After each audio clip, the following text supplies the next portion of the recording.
ఇతర మిత్రులందరినీ గద్దరన్న అభిమానులందరినీ ఆహ్వానించి ఒక మంచి కార్యక్రమాన్ని ఏర్పాటు చేశారు.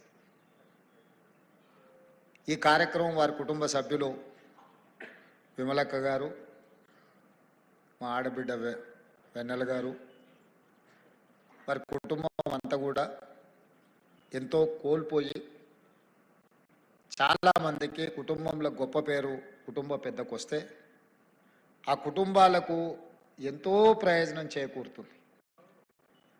కానీ గద్దరన్నకు గొప్ప గుర్తింపు గౌరవం రావడంతో గద్దరన్న కుటుంబం సర్వం కోల్పోయింది. ఏ రోజు కూడా వాళ్ళు నాకు తెలిసి కంటి నిండా నిద్రపోయిందో కడుపు నిండా బుక్కడు బువ్వ తిన్న రోజులు ఉన్నాయో లేవో నాకైతే తెలీదు. ఎందుకంటే ఆయన కుటుంబానికంటే సమాజమే నా కుటుంబం అని, సమాజంలో ఉన్న సామాజిక సమస్యల్ని పరిష్కరించాలి, ఈ సామాజిక సమస్యల మీద తను పోరాటం చేయాల్సిన బాధ్యత ఉంది అని చెప్పి నిరంతరం వారు ప్రజా జీవితంలోనే ముందుకు వెళ్ళిండ్రు. కంచా ఎలయ్య గారు లాంటి వాళ్ళు వాళ్ళ కళలతో స్ఫూర్తినిస్తే గద్దరన్న లాంటి వాళ్ళు గలంతో గజ్జలతో ఈ సమాజానికి స్ఫూర్తినిచ్చిండ్రు, చికిత్సను చేయాలనే ప్రయత్నం చేసిండ్రు. నాకు గద్దరన్నతో చాలా సన్నిహిత సంబంధం ఉంది. చాలామందికి తెలిసి ఉండొచ్చు, తెలియకపోయి ఉండొచ్చు. లోతుకుంట ఇంటికి నేను అప్పుడప్పుడు ఎంపీగా కానీ అంతకంటే ముందుగానే వెళ్ళి గద్దరన్నతో కూర్చున్నట్టు.